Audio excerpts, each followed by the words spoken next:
way to do it. Sam and I have seats here.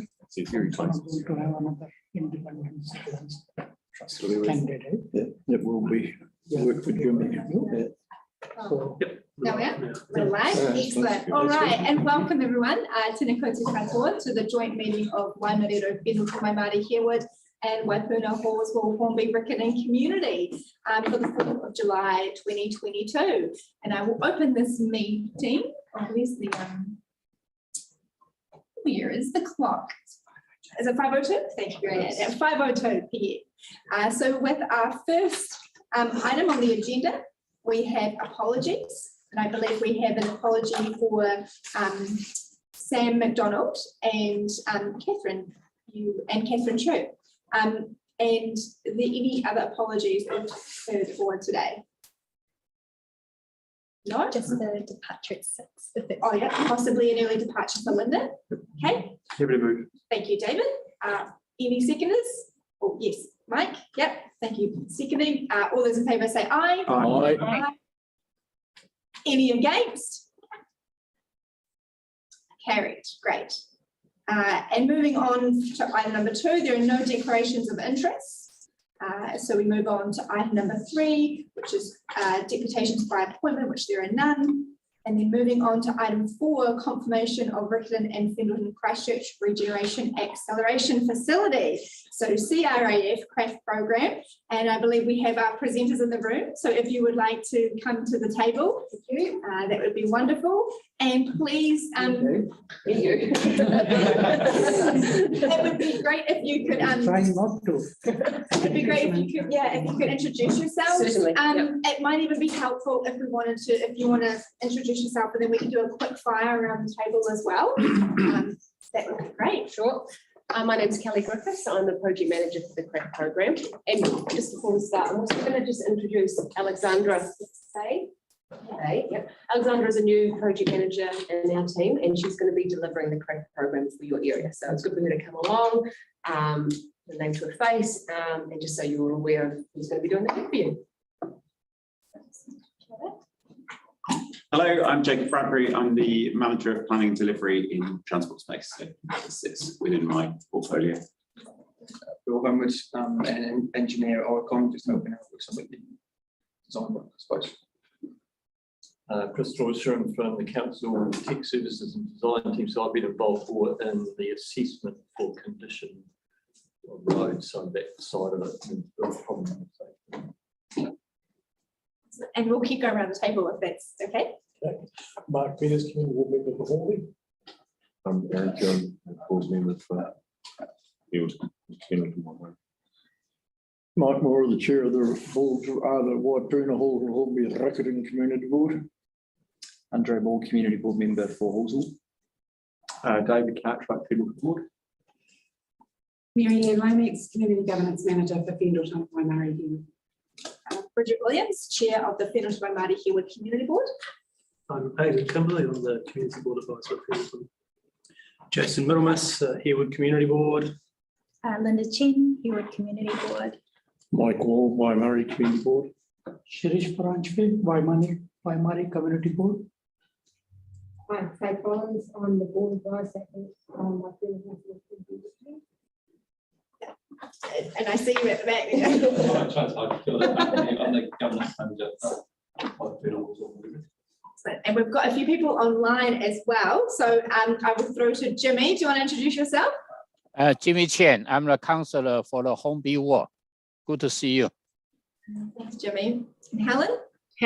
Helen Broughton, Deputy Chair, Horswell Hornby Riccarton, and Riccarton Ward is I'm elected for. Thank you. See Deborah. Yeah, Deborah. Debbie. Yeah, Debbie, Debbie Moore from the Horswell Hornby Riccarton Community Board, representing Horswell. Thank you. And we've got James on the line as well, don't we? Maybe he's there. Okay. Yeah, I think we all know who James Goff is. So obviously he's the councillor for the Fendleton Ward. Excellent. Well, thank you for that. No problem. So we are in your hands. Thank you. And I think if we come along this evening, we know it's not always easy to get a joint board meeting together. It takes a bit of time. So look, we've come back here tonight to hopefully ask for approval for the craft program for the Riccarton and Pendleton area. This is our, I think it's third or fourth meeting that we've had with you over the last 12 months or so. The information that's in the decision report is hopefully a good representation of just the conversations that we've had with the boards to date.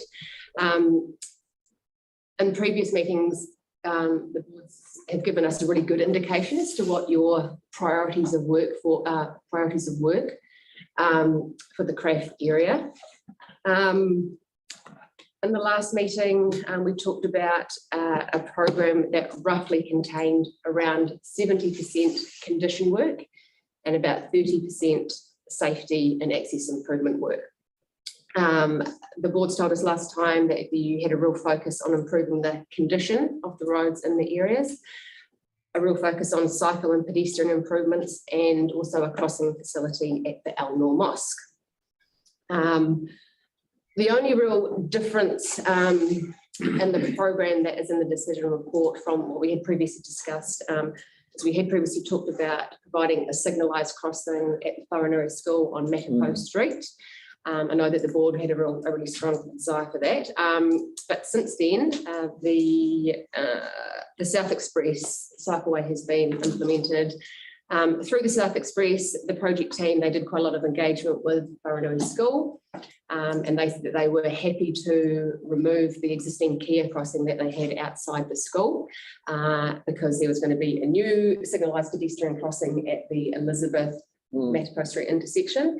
And they also felt that with that and with the existing pedestrian crossing at the Blenheim Matapo Street intersection, they kind of sit right in the middle, they were quite comfortable that between those two, that it provided a good crossing facility for their students. So we have removed the signalised crossing from the CRAF program.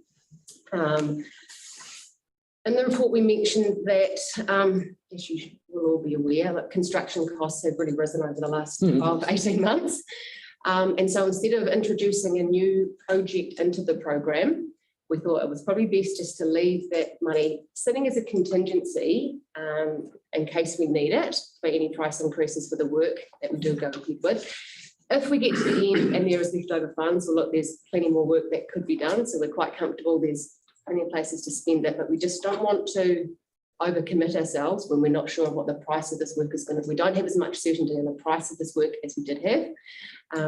So we're just trying to be quite cautious and leaving a bit of money back up in the contingency so that we don't overcommit with the projects that we are trying to deliver. I know that you certainly which I'm not sure which boards, CP Lynn is a resident on Waimari Road, so he's actually here with us today.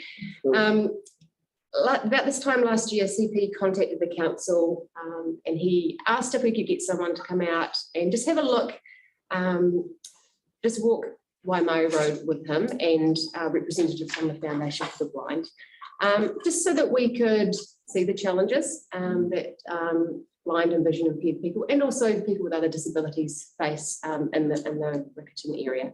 So Billy and I went out there, we spent the afternoon walking up and down Waimari Road and talking to CP and Karina, and it was a real eye-opener for us, and we certainly felt that the work that we discussed with CP that would make his life and other people in the community's life easier, we felt like it was a really good fit for the CRAF funding, certainly from the safety and access point of view, making it safer for people to get around and making it easier for people to get around.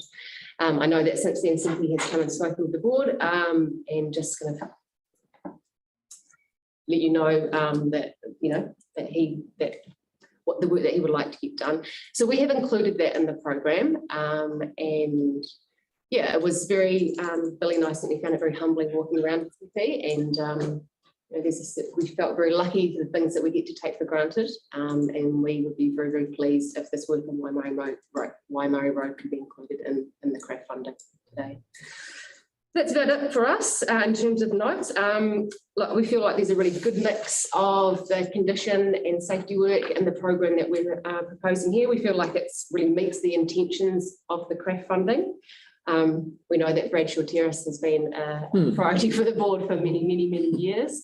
We've actually already got, after we met with you guys last time, one of our designers that was here, Rob, he said, you know what, I think we've even got a really draft design from when Bradshaw Terrace was brought up, prior to the earthquake.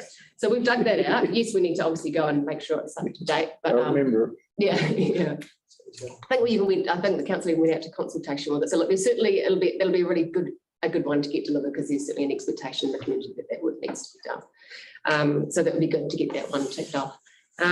Faye forwarded me an email today that came from Helen Broughton just regarding Seaton Place.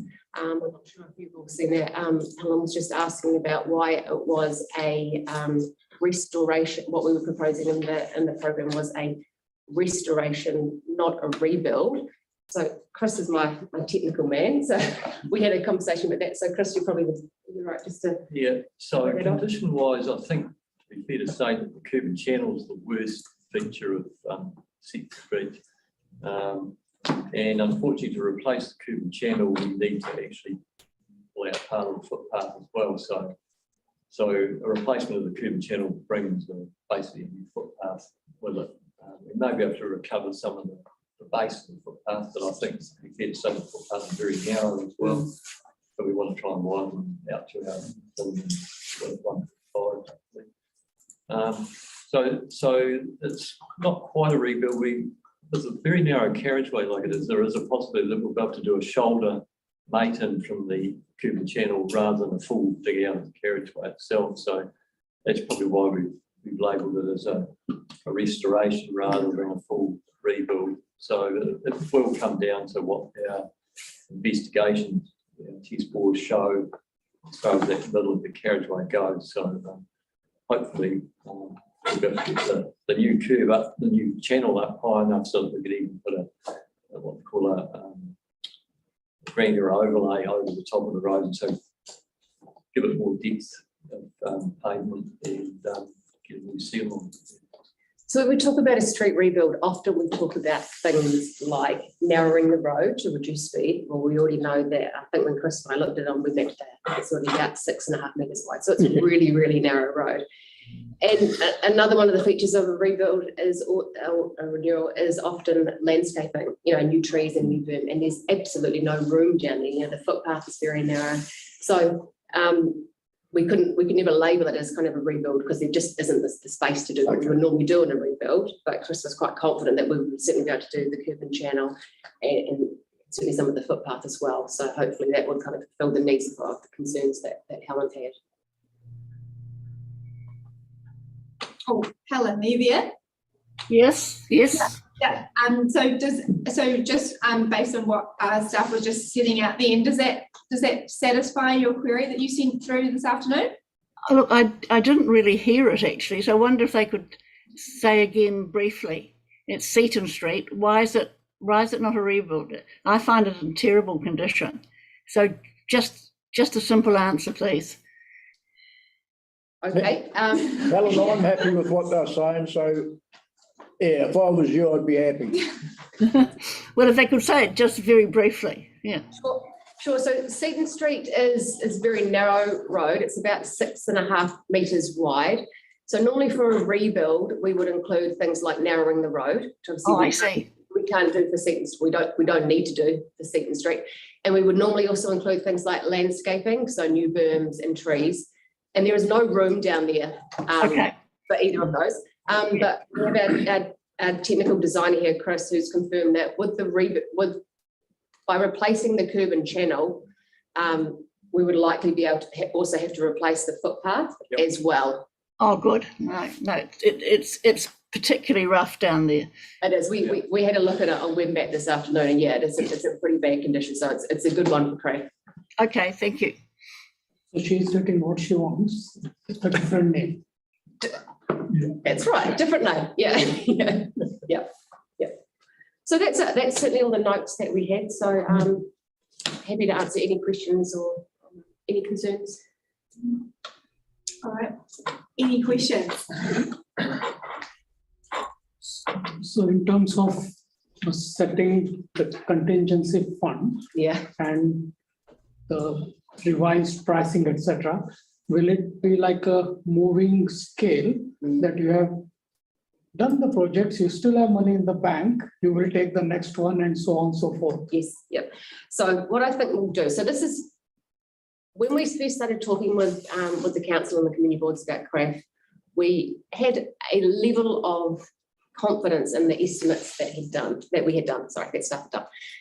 And obviously that confidence is, it's reduced a little bit over time, and we can't constantly have staff out there reassessing all these roads, because for the 5 CRAF areas in Christchurch, it was about a fifth of Christchurch Street. So it's a huge amount of work to be out there going and retesting that. So we started to talk now to the boards about having a staged approach. So starting on the scheme and the design for certain projects, going out and speaking with the community, consulting with the community, then getting cost estimates and saying, yeah, we're comfortable that we can deliver those, tick, no problem. And then starting on the next rundown, okay, what we don't want to do is then go out to the community and consult on everything and then go, hey, look, we're really sorry, we actually can't deliver all of these now because the cost is over the CRAF funding. So certainly things like, the Bradshaw terraces, we know that they were a real priority for the board. We know that the pedestrian and the crossing facilities were a real priority for the boards. So they'll certainly be the projects that we start on first, and then have that confidence that we can deliver those before we then start looking at maybe some of the smaller streets. So we haven't been out and really widely publicising the programs for CRAF, just because we don't want to be out there making commitments until we are 100% certain that we can actually deliver everything that's on there. Yep. So our messaging with the boards has just had to evolve a bit over the last couple of months, just to take into account these price rises. Yes. The part I don't quite understand is the speed restriction changes. My understanding of the CRAF funding was to fix the roads, and that's what the public submissions all came back saying, fix the roads, and that's how we ended up with the CRAF funding. Yep. But these are streets that are already very narrow, many of them already full of speed bumps and everything else, and there's dozens and dozens of entrances into the 40 zone, so it'll be tens of thousands of dollars, I imagine, for the 40 signs. So I guess my question is, how did it end up that was determined as appropriate for the CRAF funding, and also how much is the cost of the speed restriction changes on streets that I can't quite see why they need them? Good question. Yeah. So certainly, and I think when we last came to speak with the boards, there was a real, the two boards, there was a real mix of support for the speed reduction. Yeah, it was quite polarizing, I think, last time. Yeah, it was. Yeah. So what we have said is that for all speed restrictions, there has to be a really high level of community engagement. If we go out and consult on speed restrictions, sorry, I'm talking about local speed restrictions here. If we go in and consult on local speed restrictions and there isn't local support, we know that they're unlikely to be adhered to. We know that it's unlikely these people are going to be sticking to the 40K, so we really consider whether we should be going ahead with them or not. So even though it's a project that we would investigate, we really will wait and see what the appetite is from the public on it. And in terms of the area that was chosen, well, actually, have you done it? Yeah, so under the current rules, we can basically reduce local roads to 40 kilometres an hour. In fact, it's changed this year, so reduce them lower than that at the moment. But basically, we're taking the approach of all local roads, and that's based on how many vehicles are using that road can be reduced to 40, and therefore we will reduce them to 40, or recommend them reduced to 40 as part of this exercise. So there's a lot of them being reduced anyway to 40 for Christchurch. It's sort of a wider programme works. There's no need to be driving at 50 basically on a residential street. Speed causes more fatalities and more serious injuries than drink driving, but we don't treat it in the same way as drink driving. So that's part of this drive, not just in Christchurch, but sort of across the country, bring speeds down to what's really suitable for those roads. So on a residential street, if you've got kids out playing, if you've got people walking their dog, people cycling 40 kilometres per hour, is sufficient. The speed restrictions should only cover residential streets. So there's not any busy collector roads included in this. I'm aware sort of nationally collector roads are being brought down as well. But for this, we've only put forward residential ones. And for CRAF, why speed restrictions being proposed for craft. Yeah. So yes, condition was a big part of the craft funding, but also safety and access as well. It's another element that the craft funding is to address. And certainly in the investment case, speed reduction was one of the items that it listed. And look, we've had a very varying support from the community boards across Christchurch about the inclusion of a speed reduction. And where we've got to with most of them is we said, look, with your, if it's included, then we'll go and we'll talk to the communities and see what they say. And if it's a no-go, then it's a no-go. Okay, yes, Shirish. So if I understood the overall feedback from residents, they are saying, if you have X amount of money, please fix my footpath or gutter first before putting speed change signs. That's what Andre is saying as well. So don't put a sign at the cost of repairing my footpath or infrastructure. So I think there is a clear priority towards core infrastructure rather than nice to have speed reductions or speed changes. If the speed reduction isn't supported by the community boards, we can take that out. It's the board's program to decide what to include. So. Mike, I do see your hand, but I also see that Jimmy and Helen online both have their hands Okay, raised. this is the response. All right, yeah. it's about the speed restricted. Yeah. I'm just wondering whether you can do all the work first and then have a look what's the work's being done, whether there's still speed issues in those areas. If that's what the board would like us to do. That's what I'm hearing. So if that was the case, I'd like to suggest that we do that anyway. So we can, if that's the decision of the board, so we can amend the report so well, actually, would we need to amend the report? Or we just say all items are carried apart from that one? It would be in the resolutions. Yeah. Okay. Yeah. Just hate for projects to miss out because. Yeah. Thank you. Well done. Okay, so Helen, I see your hands up. Oh, yes. I just wanted to thank the staff for including Bradshaw Terrace. It's been a sore issue in Riccarton for 10 years. So it's really good to have it done. Thank you. And when we talked to people in our maintenance team who have been around for a really, really long time, when we mentioned that it was looking like that Bradshaw was going to be included in the craft program. Right, thank you. Very, very happy to get it off everyone's books, I think, just to get it done. Great, thanks, Helen. Thank you. And Jimmy, I see your hands up. Okay, quickly, the 3 questions. First one regarding to the star recommendation and the B, improvement in Waimari Road. I just want to know what is the time frame for this whole package, for the improvement on Waimari Road, and also whether those different like a car, bus, cyclists, whether need to detour or not, or inform all those people.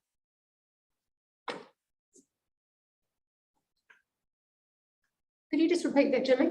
Sorry. The staff recommendation, the B improvement in Waimari Road. Yes. There's a whole package, I just want to know what is the time frame if this one undertaken, and whether have any detour, if a detour, whether inform those surrounding residents and also those drivers or cyclists. Yes, yes. So the time frame. Oh yes, yes. So certainly the time frame will vary because the type of work that we're proposing down Waimari Road, some of it is going to be quite short time frame to deliver. So like tactile pavers, that can get done quite quickly.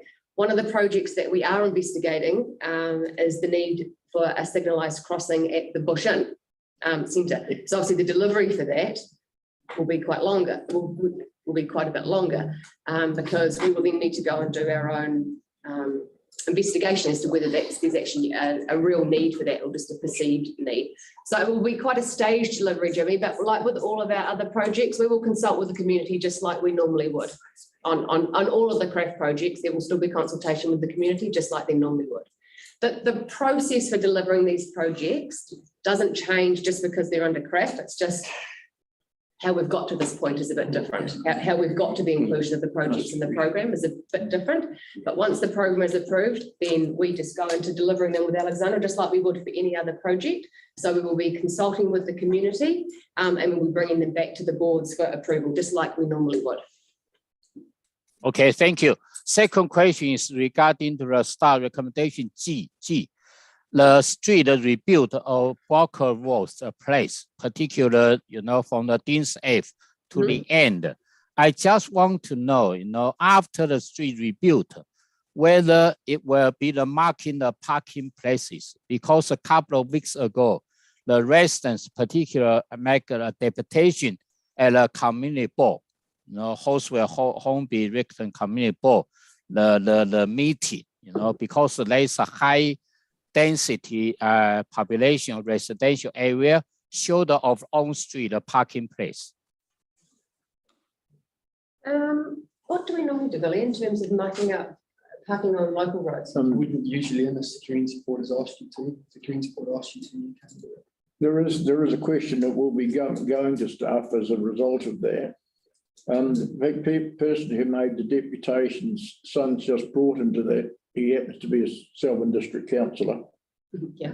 Just brought into the street, and he was suggesting, because of the width of the street, whether you have angle parking on one side, which would tend to slow it would provide more parking, because there's a lot of big driveway entrances to back sections there, so that would provide more parking, and it would also give the appearance of the street that it's narrow.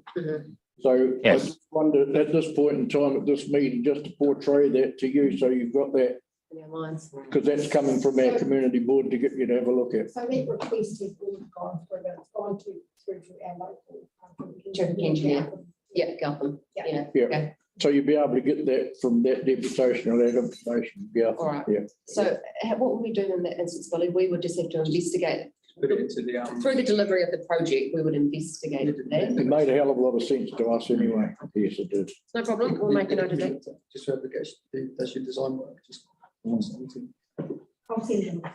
would be good. Yes. Yeah, no problem. Wonderful. Thank you. Okay, last one, because I couldn't to your conversation, because due to the online. Yeah. Okay. Last question regarding to the Burdale Street restoration, between the Picton Avenue and another the main street, because Burdale Street and also Picton Avenue, they are high density residential area. And also people particular concern the shoulder of on street car parking place. So I just don't know, regarding the Burdale Street, if after restoration, and also whether start consider Picton Avenue, because that's a terrible, those situation, particularly the berm is too wider. However, on street parking is shoulder of always the car parking along and on the berm. So I just don't know whether this part of the project will be restoration, repair, or rebuild. I don't know. I didn't see any about this one. Picton Avenue and the Burdale Street restoration. Let me just check, Jeremy. Does Picton ring a bell with you, Craig? Yes, it is. I can check. No, sorry. So that's Burdale Street is included. Jimmy, were you asking about whether Picton was considered? Is that the question? Yeah. Because you have the kind of Elizabeth and the Picton Street. They have a cycle, near the southwest cycle route pass through. Am I right? Yeah. Beside the cycleway, they have a kind of very wider the berm. Actually, useless in along the berm. No tree planted on there, and also the surrounding the residence shoulder off those parking place, on street parking place. Look, certainly on our original list, Picton wasn't. It wasn't one that we were considering for a condition work under craft, but Burdale was obviously because it's been included, but not Picton. Okay, but you never have a consultation with all those the residents, surrounding residents or not? Or not yet? No, so we haven't done any community consultation on any of these projects yet. The first step is getting approval of the program with the boards, and then Yes. we'll be going to design the projects, and then we'll be taking them out to community consultation. Okay, but I suggest you might consider, to engage with the residents, because I received their complaint regarding to the area as well. Yes. Yeah, so it wouldn't have come on our radar from a condition point of view, because I think it's all UK flat channel, pretty new, new landscaping, but getting on a wee bit. But I think I hear what you're saying is that there's a lot of berm area there that could be used, Correct. maybe turned into Indented bays parking. or. Yes. Yeah, that's right. So Birdo would have come on our radar because it's an old curvy channel and it's got some damage and the carriageway's not that great. So that's why Birdo's. Okay, that's my 3 questions. Okay, thank you. Great, thank you, Jimmy. I've got a question, just kind of coming back to that sort of the balance of slow speeds, but also like addressing the other issues that residents have. We've just been, I guess we had like sort of an introduction briefing sort of thing with, is it the slow speed zones? Slow speed neighbourhoods. Slow speed neighbourhoods. With Gemma. Yes.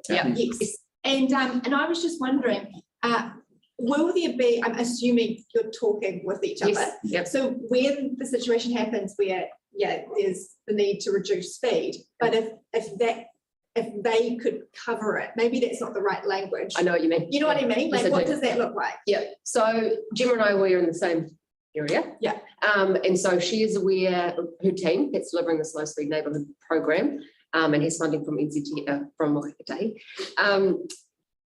She is aware of all the areas that we are proposing as slow speed zones through CRAF, and so she's kind of taken them out of the work that she's doing. However, she has said, so I think now you would probably have a better knowledge of this than me. There's some commitment that we've had to make to Wahikatai in terms of delivering so many slow speed zones over so many years. You know, right? There is a commitment that Wahikatai has given some funding, or will give some funding. If we can commit to delivering so many slow speed zones in over a time frame. And so we have said that for CRAF, we will be able to include the CRAF areas in that total number, but CRAF still delivers them and pays for them. So there is very much we're aware of each other, but we're still kind of delivering our own programs independently. Right. Yeah. Is it like per kilometre? We deliver X kilometres of slow speed zones in areas. It's areas, isn't it? Yeah. That's like local areas. Right. Yeah. So what you're sort of saying is because of this agreement sort of thing, then you couldn't say give them the responsibility of slow speed, and so it would give you more money to work on other areas like basic construction. Yeah. So I don't know off the top of my head how much we're allowing for the slow speed zone. Then it's not a huge amount of money. By removing it, you're not saving millions. About $150,000 we've allowed for. So even though it's a big area, we're only, in general, for the CRAF slow speed zones, we're only proposing signs and grid marking at the start of. Probably. So that's based on about $3 grand a gateway, so a couple of signs, red steps in 40 kilometres an hour. $5 if it's in Hawthorne. Maybe some like in the slow speed community area type things. Yeah. Really up to you. Put some lanes. So we're not proposing narrowings, we're not proposing landscaping, we're not proposing speed bumps. It's bare minimum. It's the bare minimum. Yeah. Okay. That's right. Yeah. So if through CRAF, it's agreed that the slow speed zone is removed from CRAF, eventually Gemma and her team will come back and they will propose it to you again. Okay. Yeah. One way or another, someone will come back and ask you about it, whether it's us or someone else. Right. Yes. Yeah. Hearing that, I wonder if it's wise for us to take it out of CRAF and not waste the money on signs that are going to be ignored and come back later once and get it done properly by Gemma and her team Yeah, that's what we suggested, yeah. But like we've always said, you know, the CREF funding, it's totally over to the board. There's no, we're just here to kind of include with the direction that we've been given. Yeah. Yep. So if there isn't a desire from the boards, then it can be removed. And I think we're going to decide that today, aren't we? Yeah, hopefully, yes. Yeah. And yes, Trish.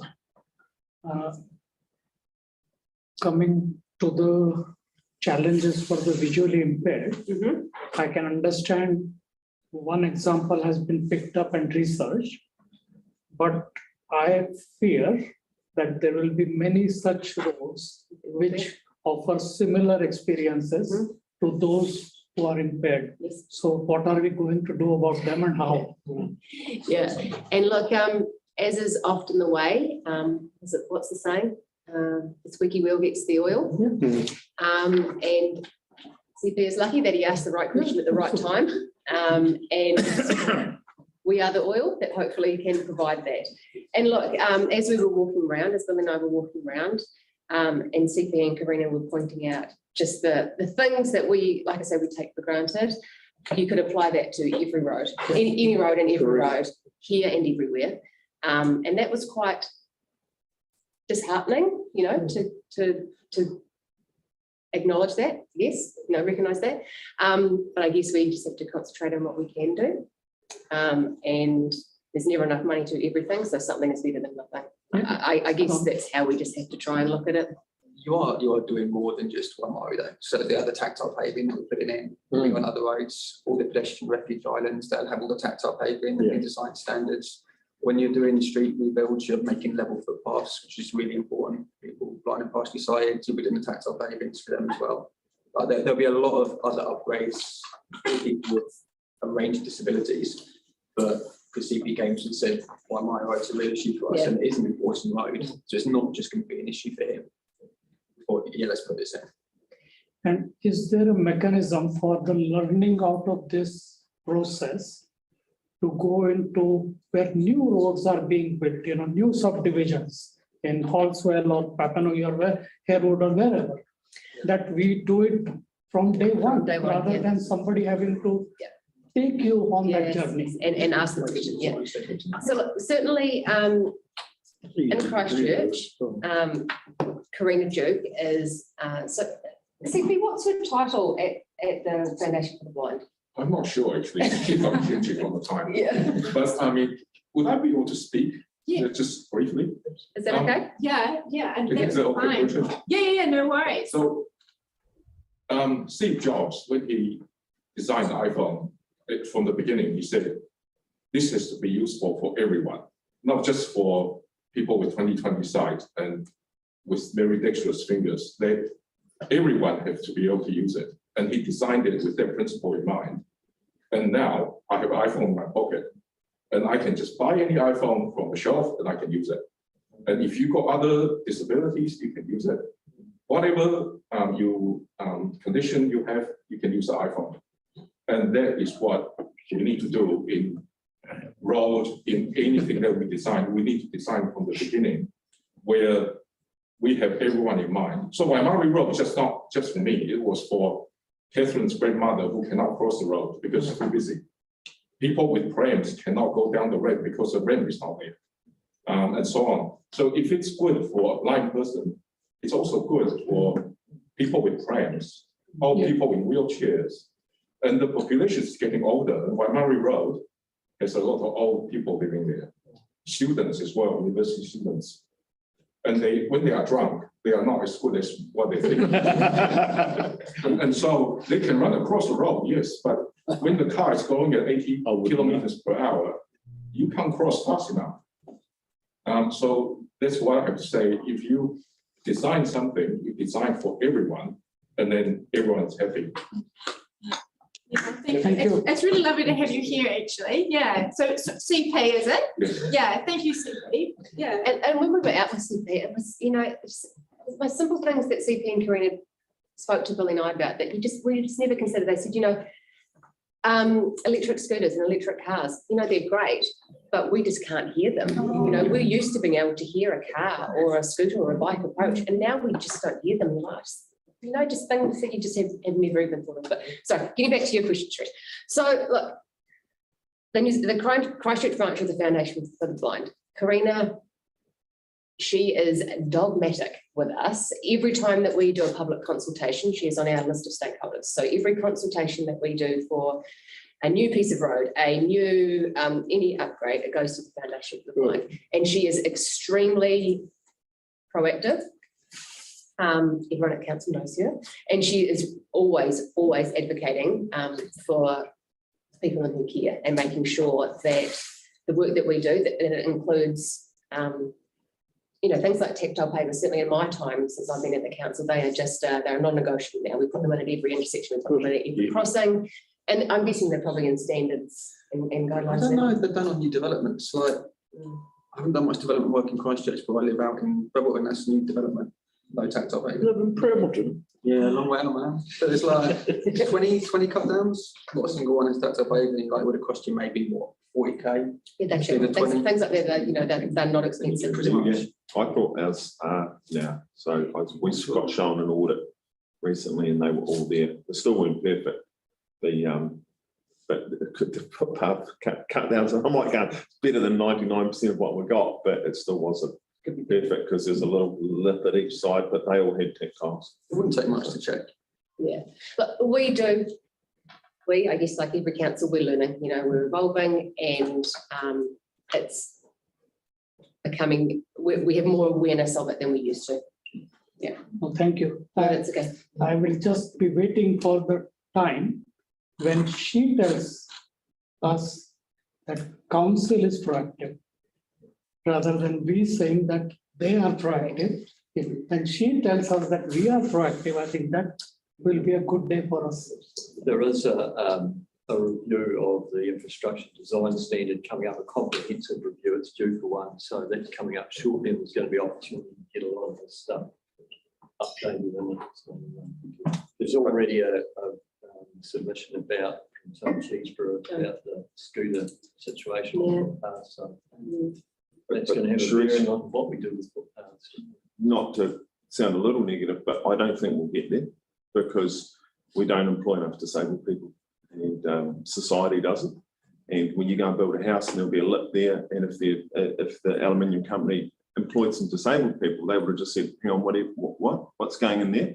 That's it. So if we start seeing disabled people with value, he should be grabbed by a whole lot of agencies or organisations because he has a value that no one else in this room can have. Yeah. So he is employable at a level, but disabled people are paying 40% less than everyone else on average because as a society we don't see value in them. And once we do, we'll stop making the mistakes. So maybe 50 years we might get there, but it's a sad indictment on our society that we don't see value in what he had. And you guys said from your experience you had, there was absolute value there, and if he was in the building somewhere and 2,500 people, I don't think we've got a fully blind person in the building that I'm aware of. Not that I'm aware of. No. Yeah. We do have a But number other of people in disabilities? wheelchairs. Yeah.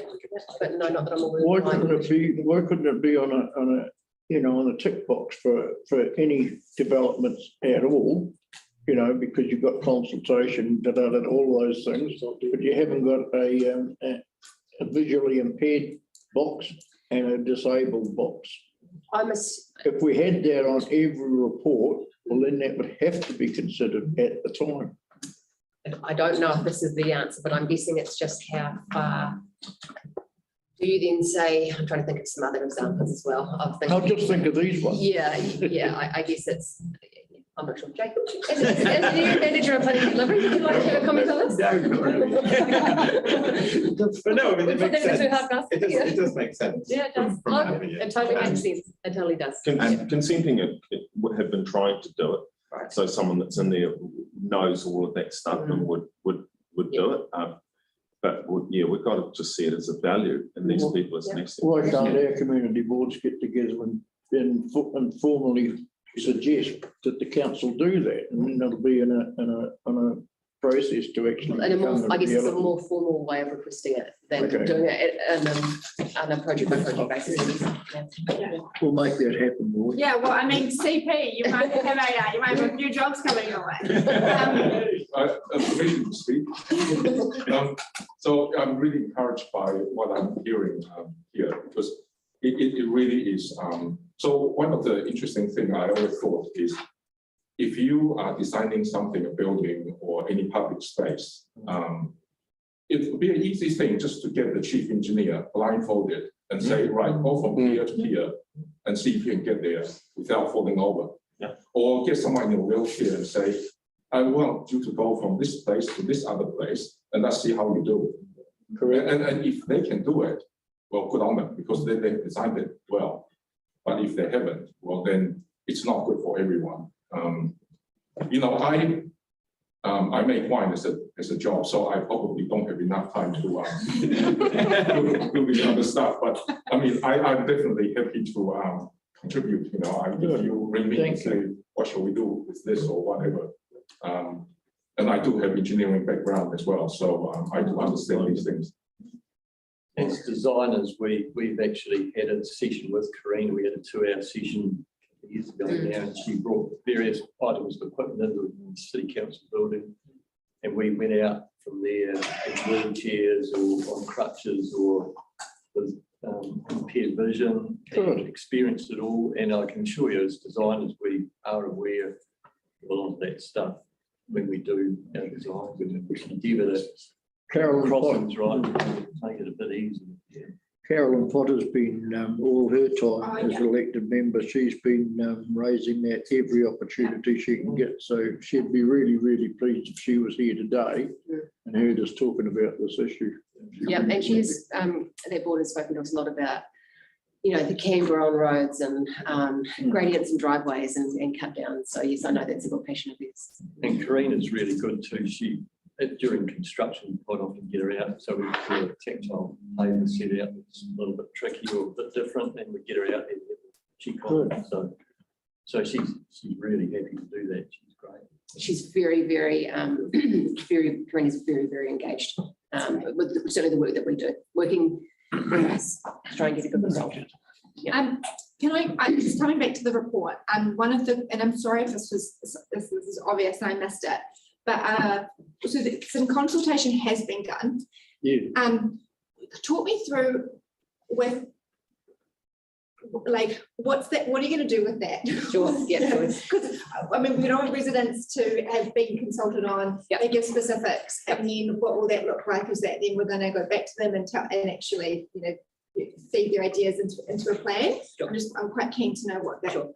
So last year we and normally when we consult, we'll go out to a community and we'll say, we are proposing to do this piece of work on this road.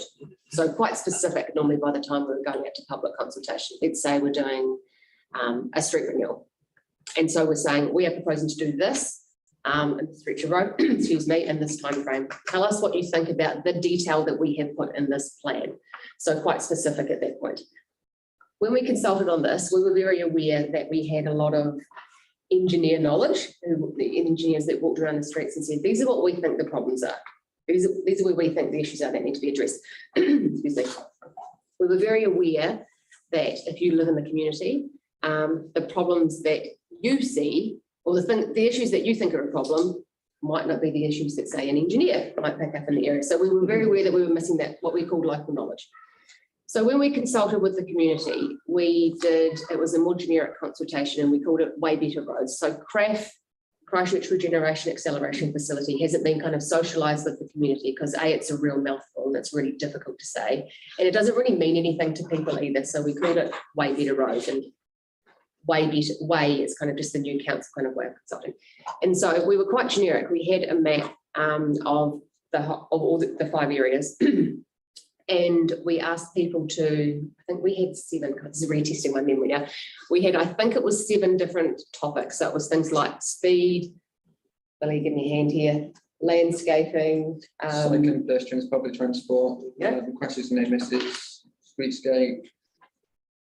Yeah, so we asked people to to put one of the icons that match, so let's say, I won't use speed because it's not a great example of the sport, cycling, just say. So you can pick up the little cycle symbol, and you can put it on the map where you think there a problem was, in the exact location where you thought there was a problem. And then there was an opportunity to say, I live here, and I have a real problem getting from this cycle connection to this cycle connection. So it wasn't that we were asking people to tell us specifically what they thought of a specific thing. It was, hey, we just want to get an idea of what people in your community, in your local area, think of the problems. And I think we had 177 submissions for the whole area. And one of the submissions, as an example, one of the submissions that we had, we had an open night. It was on a stinking hot night. I remember the one that we had for Richmond. And we had a lady come along, and she said, do you know that, sorry, I can't remember the name of the street. It's a small street off Mandeville Street.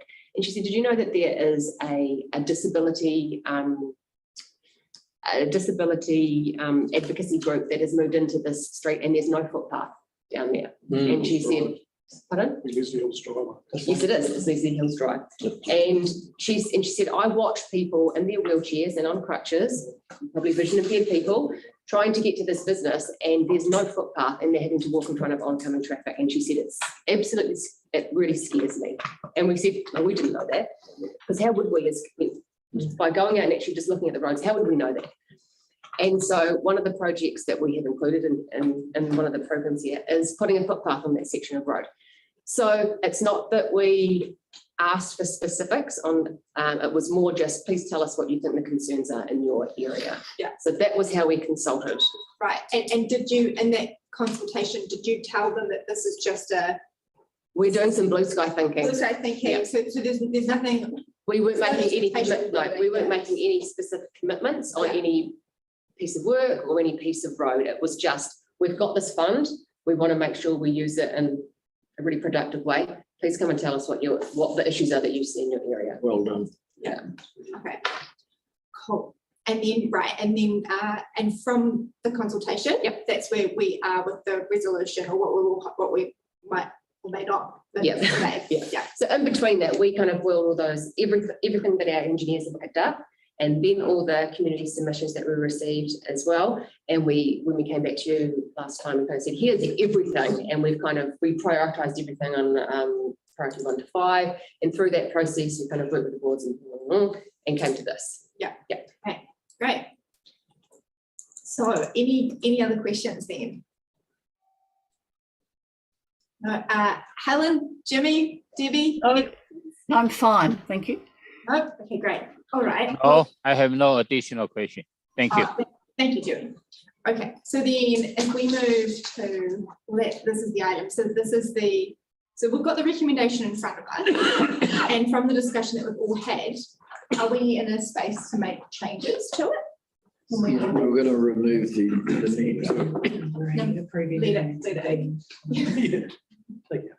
Yeah, okay. Other than that, everything's cut by, isn't it? Do we want to say something to that though, like with consideration that The slower streets. yeah, that the speed might be covered from alternative projects? Yeah. Or reviewed after. Reviewed, Yeah. Reviewed After? after the work's done. Yeah. Put that up. Policy don't pick it. Just The lowest priority.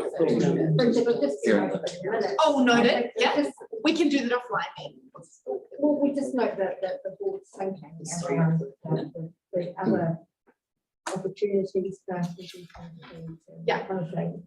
And we show, well, what I'm thinking is, we show staff recommendation, we show what the board's moving, and what are we board consideration and rationale for the board's, the difference. So yeah, okay, yes. And note that we want to see it done properly later, half by here. Yeah, it's kind of. Or just do it right the first one. Oh, sorry, Linda, did you have to go? How often? Oh, yeah, oh, I can, wait, you're right, I think we're basically done, so do we have to move in a second?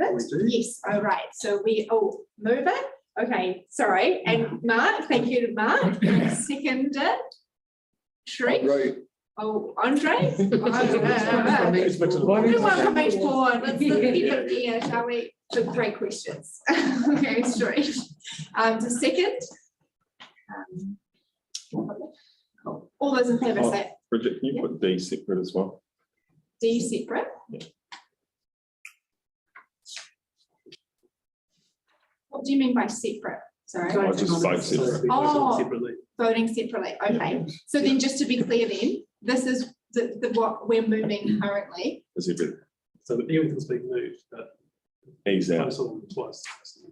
Voting on So twice. we'll vote on D and then vote on everything else.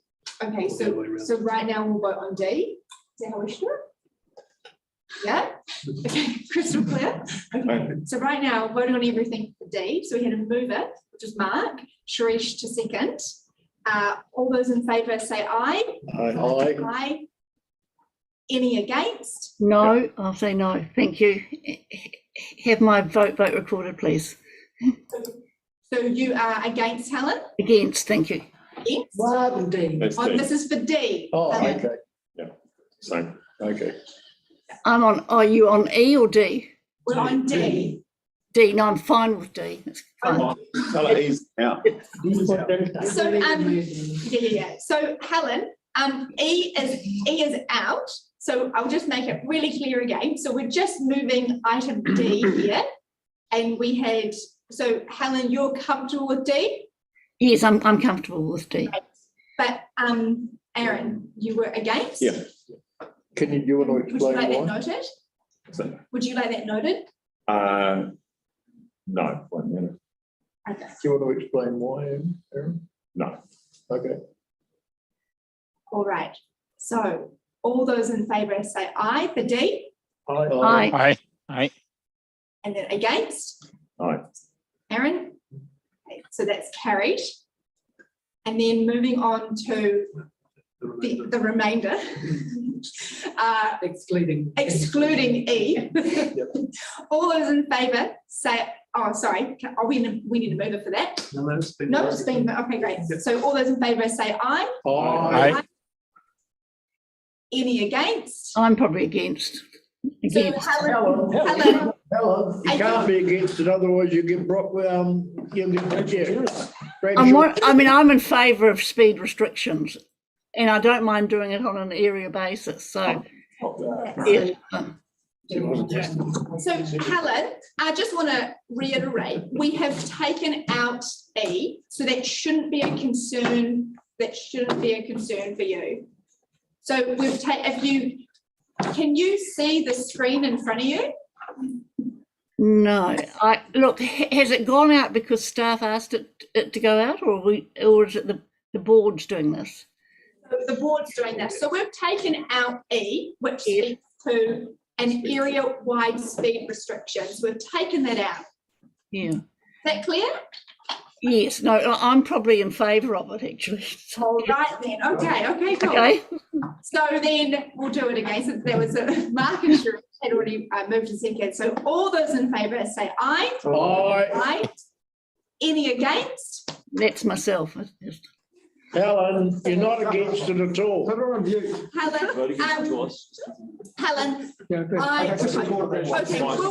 It'll still pass, I reckon, Helen. It's been passed. I mean, yeah. I'll just tell everybody you voted against it. Helen. All right. So Bradshaw Terrace. They won't be Helen, having- would you like it noted? No, it doesn't matter. No, it doesn't. Okay, great. Well, that's been carried. Excellent. Well, thank you so much.